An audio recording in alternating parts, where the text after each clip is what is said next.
नमस्कार दोस्तों, स्वागत है आप सबका भद्रा आईएएस एकेडमी में। आज का डेट है 21 जनवरी 2023 and daily prelims focused current affairs के न्यूज डिस्कशन में मैं शुभदीप आप सभी का स्वागत करता हूं। चलिए आगे बढ़ने से पहले एज यूजुअल नीचे डिस्क्रिप्शन सेक्शन में लिंक दिया हुआ रहेगा इस पूरे पीडीएफ का, आप जाकर वहां पर डायरेक्टली डाउनलोड भी कर सकते हैं। चलिए सबसे पहले यहाँ पे न्यूज देख लेते हैं इटालियन हाइड्रो इलेक्ट्रिक प्रोजेक्ट के बारे में, EHEP।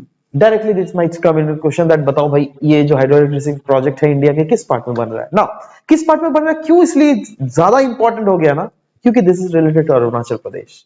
Arunachal Pradesh is a part of north east. So yes, forest advisory committee क्यों न्यूज में था, पहले तो ये डिस्कस कर लेते हैं। जी हाँ दोस्तों, फॉरेस्ट एडवाइजरी कमेटी, एक second just give me some time, yeah okay perfect, yeah so basically forest advisory committee ने अरुणाचल प्रदेश गवर्नमेंट को बेसिकली कंसल्ट किया था for the fresh proposal of the forest diversion and construction of Etalin hydro electricity project. ना ये जो है ना 3000 से भी ज्यादा मेगावाट का प्रोजेक्ट है, जो क्या दिबांग वैली की बात की जा रही है। दिबांग वैली वहां पर जो क्या एक इंपॉर्टेंट बायोडाइवर्सिटी हॉटस्पॉट रीजन भी है अरुणाचल प्रदेश में। सो इसको वैसे तो प्रोपोज किया गया था 2008 में, it as a to be so that it would be developed as a joint venture between Jindal power limited और hydro power development corporation of Arunachal Pradesh, right. So ये प्लान जो है ना, 2 run of the river scheme है इसमें, जो जिसमें limited storage तो है ही, बट साथ ही साथ कॉन्क्रीट ग्रेविटी डैम्स भी बनाई जाएंगी और उन कॉन्क्रीट ग्रेविटी डैम्स के थ्रू अल्टीमेटली इलेक्ट्रिसिटी प्रोडक्शन की बारे में बात की जा रही है, राइट। नाउ ये कॉन्क्रीट डैम्स कहां पर बनाई दी जाएंगी, 2 रिवर्स, टैंगोन रिवर और Dri rivers, right. This Tangon and Dri rivers are the tributaries of Dibang river. इतना भीतर अगर एपीएससी को बहुत ज्यादा टफ से टफ क्वेश्चन बनाना पड़े ना, तब इतना भीतर घुस घुस के बनाएंगे। दैट बताओ भाई, ये रिसेंटली टैंगोन एंड द्री river was recently news, so this is the tributary of which among the following tributaries of river Brahmaputra, right? So yeah, this kind of things might become a question. So इसलिए देखो, कभी भी अगर prelims focus में अगर आप कोई भी चीजें स्टडी कर रहे हो ना, मेक श्योर कोई भी चीज पढ़ रहे हो ना, just try to make questions out of it yourself, right. ठीक है, जैसे यही क्वेश्चन देख लिया, राइट, तो आप सोचो यार ठीक है, इसको भी ऐसे भी तो क्वेश्चन पूछा ही जा सकता है ना। देखो ultimately the thing is that we should be prepared ourselves for the worst thing, right. So again okay, so it ran into controversies. क्यों कंट्रोवर्सीज में ये घुसा, क्योंकि ये प्रोजेक्ट जो है इकोलॉजिकली डैमेज कर रहा था उस रीजन को, क्योंकि अगर ये प्रोजेक्ट बनेगा तो यस वहां की फॉरेस्ट कटेगी, फॉरेस्ट डाइवर्जन होगा और वहां के एक मेजर ट्राइबल जो लोग है ना, ईदू और मिशमी ट्राइब, यहाँ के लोग जो है उस रीजन से डाइवर्ट करके अलग रीजन में शिफ्ट किए जाएंगे। So that's why this thing was basically in news. Next, परख डिस्कस करते हैं परख के बारे में। रिसेंटली ये बहुत ज्यादा न्यूज में है ना। सवाल होता है दैट ये परख न्यूज में क्यों है। देखो पहले तो देख लेते परख है क्या। National council for education research and training NCERT ने नोटिफाई किया है पहला, हमारे देश का पहला नेशनल असेसमेंट रेगुलेटर, यह है परख। देखो इंडिया का पहला नेशनल लेवल में असेसमेंट रेगुलेटर है परख। नाम से ही पता चलता ना, हिंदी वर्ड है तो परख, हम तुमको परख रहे हैं, हम वो चीज परख रहे हैं, मतलब क्या एसेस कर रहे हैं, राइट, उसीलिए इसका नाम पड़ा है परख, ठीक है। So yes, Parakh has been launched as a part of implementation of national education policy 2020। आपको पता होना चाहिए नेशनल एजुकेशन पॉलिसी 2020 के अंदर बहुत चीज एजुकेशन फ्रेमवर्क्स में चेंज लाए गए हैं। उन चेंजेस को इंप्लीमेंट करवाने के लिए ग्राउंड लेवल में इस परख को लाया गया है। परख जैसा कि मैंने बोला इंडिया का पहला national assessment regulator, right. So इसको इन्विजाज किया गया है for standard setting body of the following advice. वो क्या क्या है, पहला है to advise the school boards, various school boards को ये एडवाइज करेंगे that new assessment patterns and the latest research और कोलैबोरेशंस कैसे इंक्रीज किया जाए। फॉर एग्जांपल आपको पता होना चाहिए ICSE बोर्ड है, CBSE बोर्ड है, वेरियस स्टेट बोर्ड है, बिहार का बिहार बोर्ड, वेस्ट बंगाल का वेस्ट बंगाल बोर्ड, असम का असम बोर्ड, ये बहुत सारे कंट्री मतलब स्टेट्स का बोर्ड है। तो देखो क्या है ना, स्टैंडर्डाइज, सब कुछ को स्टैंडर्डाइज करना है। Eventually I will not be shocked that 50 years down the lane आप देखिएगा पूरा इंडिया का सिलेबस एक ही हो जाए। I would be shocked, right. अभी देखो सब कुछ सेम नहीं है एग्जैक्टली, स्टेट लेवल्स में चीजें कुछ कुछ अलग जरूर है, बट हाँ मैं बोल रहा हूं that I would not be shocked that पूरा देश में एक ही बुक यूज किया जाए, क्योंकि ये स्टैंडर्ड बन गया ना, यही है, अब नाम ही देखो पड़ा हुआ है, फर्स्ट नेशनल असेसमेंट रेगुलेटर। ये standard setting body, standard setting body मतलब क्या, स्टैंडर्ड मतलब क्या, जैसे आपका अगर केएफसी में जाओगे, यहाँ पे जो टेस्ट मिलेगा ना आपको, गुवाहाटी में जो टेस्ट मिलेगा वही चाहे आप दिल्ली में जाओ सेम टेस्ट मिलेगा केएफसी चिकन का। ठीक है, मैं जस्ट बोल रहा हूं वो क्या है, आप वहीं पर जाओ, आप यूएसए में वहां पर भी सेम ही टेस्ट मिलेगा। इसका मतलब क्या, स्टैंडर्ड कर दिया उसने, जहां पर जाओ सेम ही चीज मिलेगा। सो वही चीज होता है स्टैंडर्ड, कोई चीज को फिक्स करना, दैट इज अगर आप कोई एक रीजन में उस चीज को सप्लाई कर रहे हो और दूसरे रीजन में सप्लाई कर रहे हो, तो अगर खाने का चीज हो तो टेस्ट सेम हो, है ना, अगर कोई पहनने का चीज हो तो उसका बनावट सेम हो। This is what standard thing is, right. So इसको भी जब बोला गया that this is envisaged as a standard setting body, then what it will standardize, it will standardize the it will access the things, and later at the later stages क्या standardise करेगा, of course हमारे curriculum से standards कर सकते हैं ये लोग, ठीक है। सो अनडाउटेडली डिफरेंट बोर्ड्स को तो ये एडवाइस देंगे ही, बट साथ ही साथ ये फैसिलिटेट करेंगे स्टूडेंट्स को for self assessment of learning outcomes, जिससे स्टूडेंट्स को और भी ज्यादा स्मार्ट बनाया जा सके और भी ज्यादा क्रिटिकल थिंकर बनाया जा सके। साथ ही साथ रिमूव की जाएगी disparities in the score of students enrolled with different board. जी हाँ, ये this is a major problem, you know. अभी हमारे जनरेशन के जो लोग हैं, मतलब मैं अपना बात कर रहा हूँ, मेरे क्लासमेट्स एंड ऑल, राइट। सो उस जनरेशन पता है प्रॉब्लम क्या था, there were many who passed out from CBSE board, many passed out from ICSE board, many passed out from different other state boards as well. And state boards का एक problem ये था that marks बहुत कम आते थे, तो states के marks कम आ रहे हैं, है ना, बट वहीं पर अगर आप सीबीएसई बोर्ड के ज्यादा मार्क्स आ रहे हैं तो ऑफ कोर्स भले ही स्टेट वाला बंदा is more intelligent, more smart and everything, है ना, इनका थोड़ा ऐसा हो ही सकता है, मैं जस्ट एक एक्सेप्शनल सिचुएशन ले रहा हूं, but still this guy will be getting more preferences, ठीक है। सो उस चीज को हटा देना है, यही ये स्टैंडर्डाइज करेगी क्या, यही सब चीजें स्टैंडर्डाइज करेगी। देखो ये सब चीज धीरे धीरे स्टैंडर्डाइज करेगी और धीरे धीरे कहीं ना कहीं मुझे लगता है दैट आने वाला 50 इयर्स डाउन द लेन चीजें बहुत ही ज्यादा स्टैंडर्डाइज हो जाएगी। सो एनीवेज ये सब चीजें किस फ्रेमवर्क के अंडर की जा रही है, of course national education policy. और नेशनल एजुकेशन पॉलिसी जो है 2020, इसका काम ही है बूस्ट करना on the spending on education, है ना। और इसके लिए ऑफ कोर्स एजुकेशन बजट को जीडीपी के 6% तक इंक्रीज कर जाने की बात बोली जा रही है। सो और भी चीजें यहां पे दी गई है, दैट इज इसका एम्फेसाइज है इस नेशनल एजुकेशन पॉलिसी का, दैट लोकल लैंग्वेजेस को प्रमोट किया जा सके, लोगों के मदर टंग को प्रमोट किया जा सके as a medium of instruction at least class 5। क्योंकि देखो आप और हम जो इंडिया देख रहे हैं ना, जो टीवी में देखा जाता है, जो सब कुछ में देखा जाता है, एक्चुअली में वो इंडिया नहीं है। इंडिया इज फार डाइवर्स, जो एक्चुअली ऐसा मेजर पार्ट ऑफ इंडिया तो हम लोगों ने शायद देखा भी नहीं है ना। सो अगेन क्या होता है ना, दैट आप शहरों में रह रहे हैं, टाउन्स में रह रहे हो आप लोग शायद, उसलिए you have a better access to mobile phones, you have better access to computers, so you can easily watch all these lessons, all these stuffs anytime, right? But there are a major chunk of people who don't have that much money to afford even a mobile phone, right? So आप expect कीजिए that वो लोग कहाँ पे रह रहे होंगे, गांव में या फिर टायर 3 सिटीज में रह रहे होंगे, right.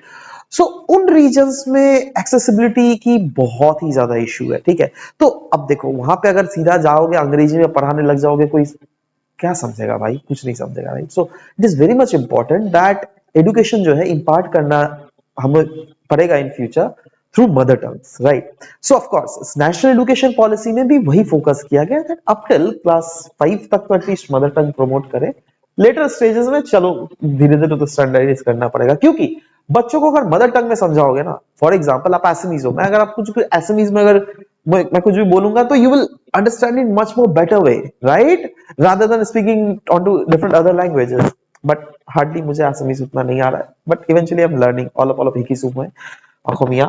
So eventually down the lane, like शायद 6 months down the lane, I will be easily able to I have conversation with you in Assamese. But yeah, let's wait for that time period. Anyways, yeah.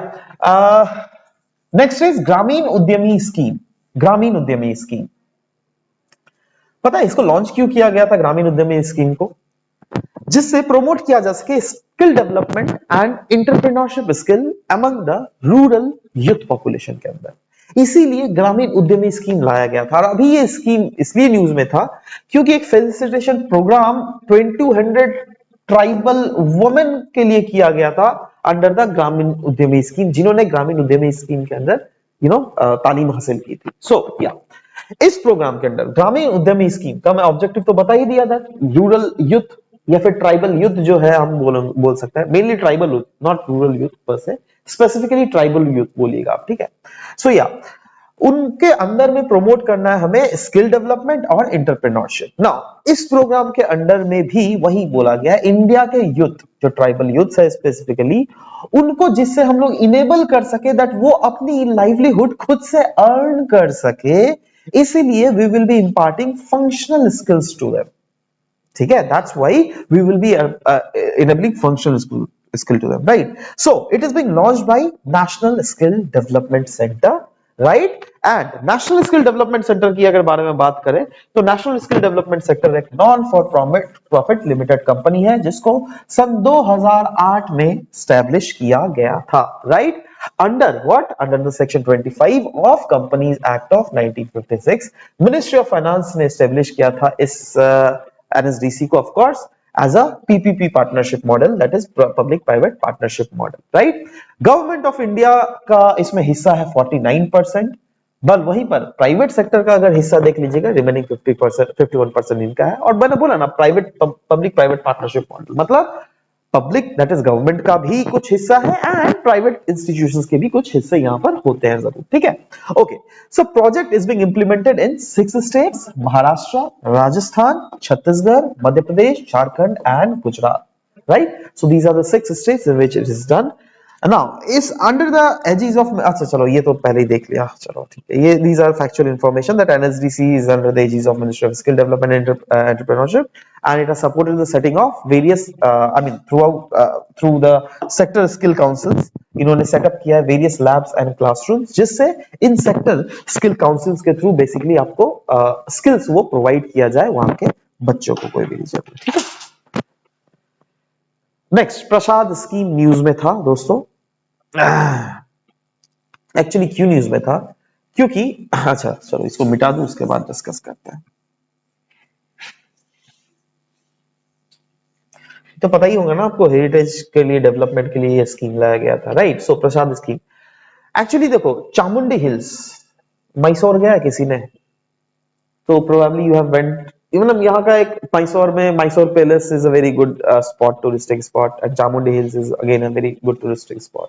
सो शायद ही ऐसे होंगे जो मैसूर जाके ये reason नहीं गए होंगे। एनीवेज एक टूरिस्टिक स्पॉट है ना, और इसको प्रसाद स्कीम के अंडर प्रसाद डेवलपमेंटल वर्क को वहां पे प्रमोट करने के लिए वहां की जो सिटीजन कमिटी है उन्होंने कुछ बेसिकली परमिशंस मांगा था वहां के हेरिटेज कम्युनिटी से।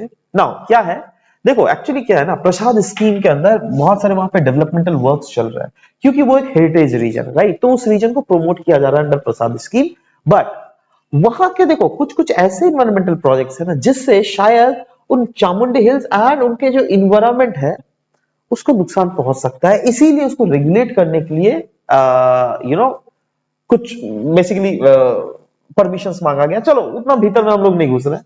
हम लोग के लिए क्या करना है, हम लोग को जो काम करना है वो है समझना है दैट चामुंडी हिल्स एक्चुअली में क्या है, क्योंकि अगेन हमारा इंडियन कल्चर पर्सपेक्टिव में this place is very important. Yes, so ये जो है around 3,500 feet above the sea level है और ये लोकेटेड है 13 kilometre east of Mysore Karnataka. And इसका नाम कहां से आता है? फ्रॉम द चामुंडेश्वरी टेम्पल जो क्या इस पीक में लोकेटेड है। नाउ इसका जो ये जो रीजन है ना इन्वायरमेंटली काफी ज्यादा सेंसिटिव है and there have been calls for its preservation through projects that are not harmful to the local ecology. ठीक है, उसको सेव करने के लिए बोला जरूर गया, बट कैसे बोला गया है दैट ठीक है आप एक काम करो, ऐसे करके ऐसे डेवलपमेंटल प्रोजेक्ट्स वहां पे ले आओ जिससे वहां की इकोलॉजी को ज्यादा नुकसान ना पहुंच सके, ठीक है। एंड वही बोला गया they are not harmful for the local ecology. और इस टाइप के किस टाइप के डेवलपमेंटल वर्क है? ऑफ कोर्स आप पब्लिक ट्रांसपोर्टेशंस के यूसेजेस को वहां पे इंक्रीज करो, है ना, क्योंकि और क्या डेवलप करोगे, ज्यादा कुछ डेवलपमेंट करोगे तो फिर वही वाला हालत हो जाएगा आपका, जोशीमठ वाला हालत, राइट। सो या प्रसाद स्कीम गवर्नमेंट के द्वारा लॉन्च किया गया, प्रसाद स्कीम को सन 2014 में, ठीक है, याद रहना चाहिए ये आपको details.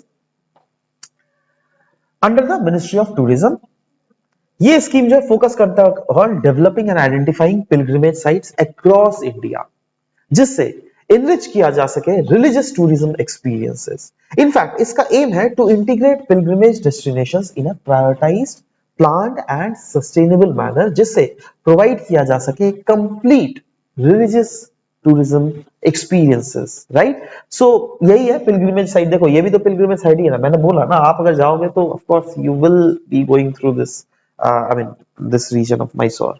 So yes it is also pilgrimage site. Next, national risk profile news में, क्यों? क्योंकि यूनाइटेड नेशंस इन्वायरमेंट प्रोग्राम और S&P ग्लोबल ने लॉन्च किया है ये नेशनल रिस्क प्रोफाइल। ये एक मेथोडोलॉजी है जिससे एनालाइज किया जाएगा दैट नेचर के ऊपर कोई भी कंपनी का इंपैक्ट या फिर डिपेंडेंसीज किस लेवल में लाई करती है, राइट। सो इसको रिलीज किया गया by recently world economic forum का जो समिट हुआ था डेवोस में, वहां पर। एंड ये जो मेथोडोलॉजी है ना, it is based on Kunming Montreal global biodiversity framework, right. Now और भी कुछ किसके बारे में डिटेल्स अगर देख लीजिएगा,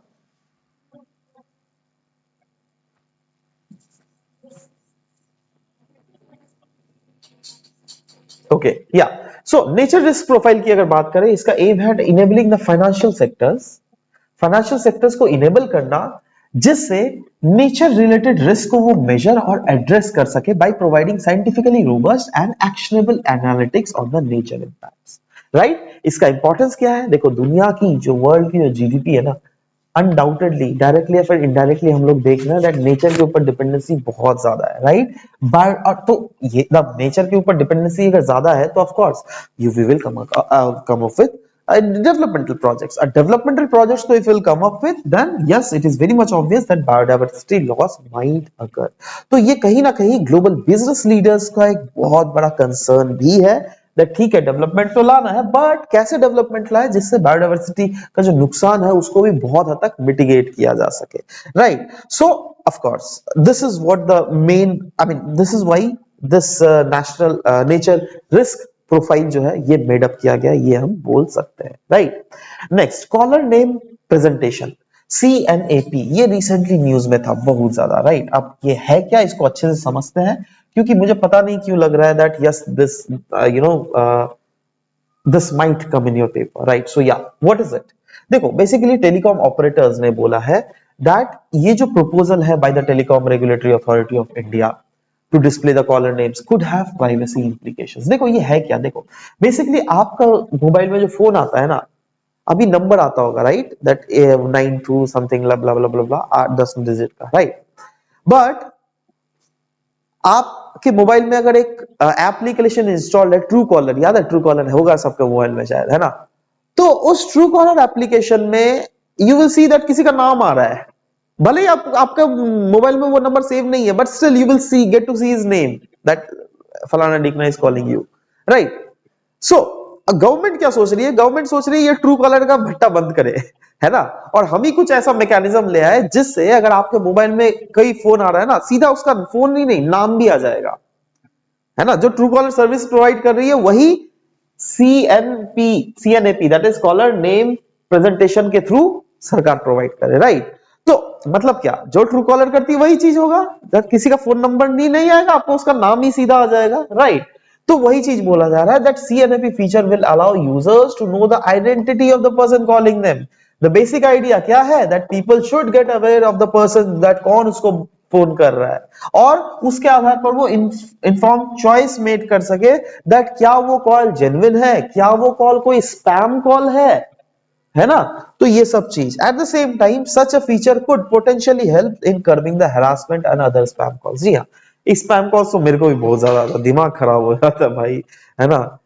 तो ये खरीदो वो खरीदो, है ना, कभी बोलता है दैट आपका एटीएम पिन हैक, मतलब आपका एटीएम पिन चेंज करना पड़ेगा, आप अपना ओटीपी शेयर कीजिए, ये सब तो उल्टा पुल्टा क्वेश्चन आते ही रहता है। तो अगेन जी हाँ, उस सब के लिए लेकिन अनडाउटेडली, और क्योंकि ये सरकार के द्वारा कहीं ना कहीं रेगुलेशन तो होगा ना, तो कहीं ना कहीं बोला जा सकता है दैट हाँ चीजें जो स्पैम कॉल्स वाली जो प्रॉब्लम्स आ रही थी वो हट जाएगी। तो ये बेसिकली होता क्या है, देखो अभी क्या होता है, आपका किसी का नंबर आएगा, है ना, बट जब ये फीचर्स आ जाएंगे ना सबके मोबाइल में, उसके बाद सिंपली उसका नाम भी आ जाएगा, बस यही है।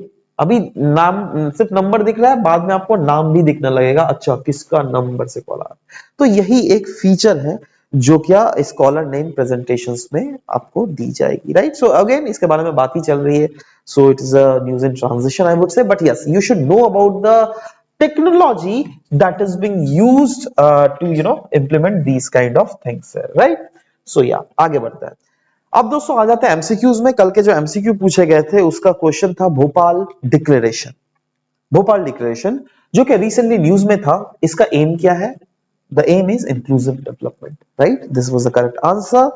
नेक्स्ट आज का क्वेश्चन है, इंडिया का पहला India first national assessment regulator Parakh, इसका एम रेगुलेटिंग किस सेक्टर को करना है? रेगुलेटिंग एजुकेशन सेक्टर को, हेल्थ सेक्टर को, इन्वायरमेंट सेक्टर को, या फिर मैन्युफैक्चरिंग सेक्टर को? अगेन मैं चाहता हूं नीचे कमेंट सेक्शन में आप अपना आंसर्स लिखिए। I will be personally waiting for your answer to come up. Anyways, this was all about the discussion for today's class guys. We will be meeting in next session. Till then bye bye, take care.